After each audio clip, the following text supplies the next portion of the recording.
Baik, terima kasih atas waktu dan kesempatan yang diberikan kepada saya.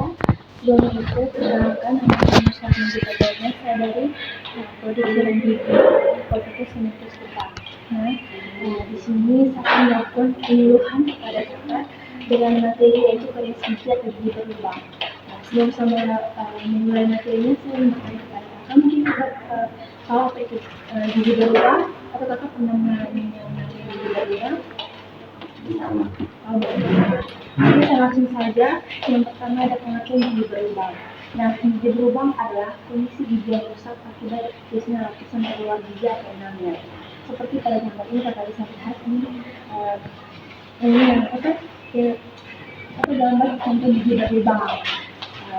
Terus yang berikut ada penyebab terjadinya gigi berlubang. Yang pertama, mengonsumsi makanan yang manis dan gula lengket seperti permen, coklat, atau kakak yang sering makan makanan yang kayak es krim gitu yang manis dan lain-lain. Yang kedua, kurang memperhatikan kebersihan gigi dan mulut. Kalau makan makanan yang manis terus kakak tidak menjaga kebersihan gigi dan mulut ketika makan itu bisa menyebabkan gigi berlubang. Yang berikut, posisi gigi yang tidak teratur dapat menyebabkan sisa makanan menumpuk pada sela-sela gigi. Nah, kalau misalnya kakak gigi tidak teratur gitu, tumbuhnya tidak sembarang gitu, nanti itu kan bisa kalau kita makan sisa makanan menempel di sela-sela gigi dan jika tidak dibersihkan dari makan maka akan bisa menyebabkan terjadi gigi berlubang karena sisa makanan itu menumpuk pada suatu tempat. Nah, habis itu ada contoh terus tadi yang kayak posisi gigi yang teratur seperti gambar sini. Ini contoh posisi gigi yang teratur.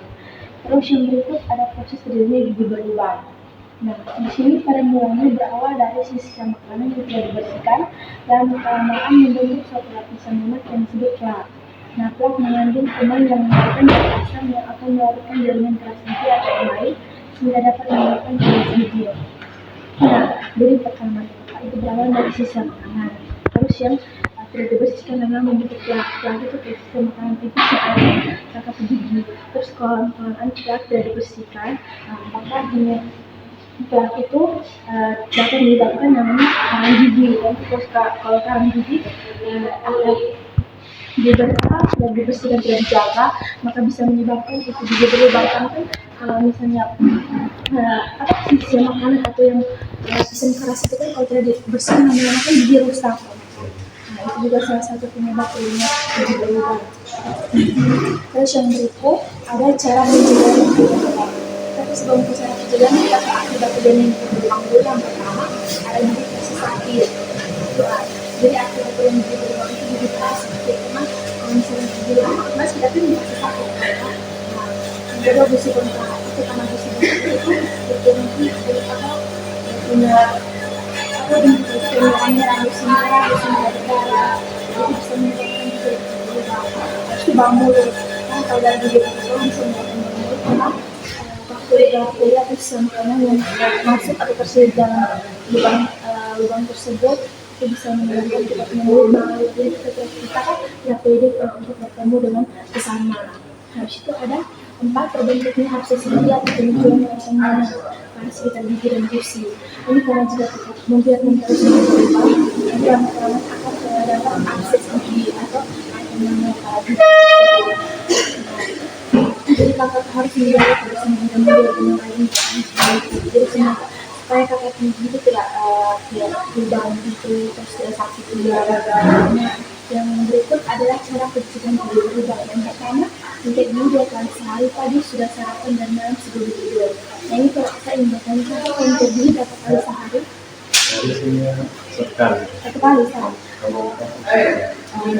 Tapi yang baik itu 2 kali sehari, pagi sudah sarapan dan malam sebelum tidur. Dan untuk waktunya itu durasinya minimum 4-3 menit. Habis itu yang kedua, kurangi minuman yang bersoda. Apakah kakak biasa minum yang bersoda mungkin? Jadi harus dikurangi. Yang ketiga, kurangi mengonsumsi makanan yang manis dan gula lengket. Seperti itu sudah jelaskan seperti permen, coklat, bumbu, makanan kayak es krim. Pokoknya kita harus kurangi. Bisa makan, tapi jangan lupa untuk menjaga gigi.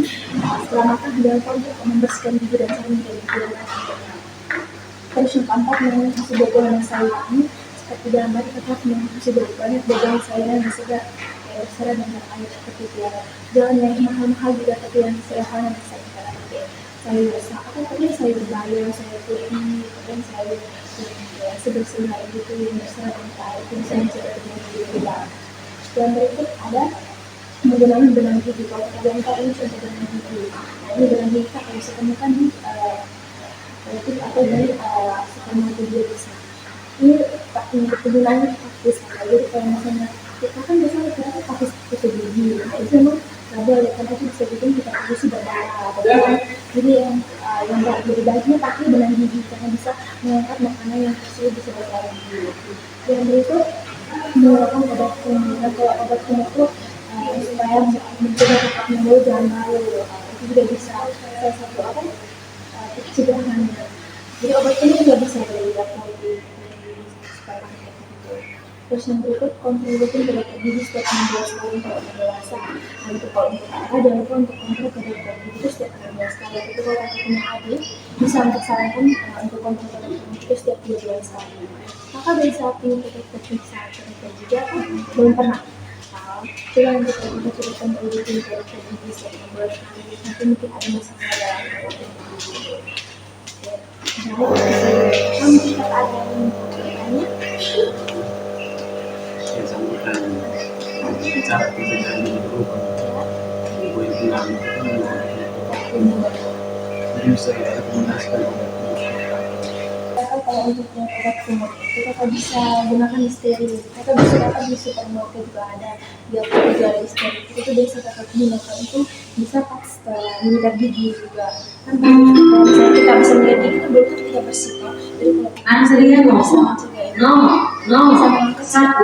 silakan menuju loket 2. Antrian nomor 2 silakan menuju loket 2. Kesimpulannya jangan lupa kakak untuk selalu menjaga kebersihan gigi dan mulut. Jangan lupa untuk selalu menyikat gigi dengan cara yang baik dan benar. Cuma kakak kalau menyikat gigi tapi kalau tekniknya salah kan sama saja itu tetap saja. Jadi kakak kalau bisa menyikat gigi itu harus yang baik dan benar. Antrian nomor 3 silakan menuju loket 2 saja. Tapi harus pada pagi sebelum sarapan dan malam sebelum tidur. Pagi sudah sarapan dan malam sebelum tidur. Dan juga jangan lupa untuk mengonsumsi makanan yang berserat dan buah-buahan dan sayur-sayuran. Itu saja dari saya. Sekian, terima kasih.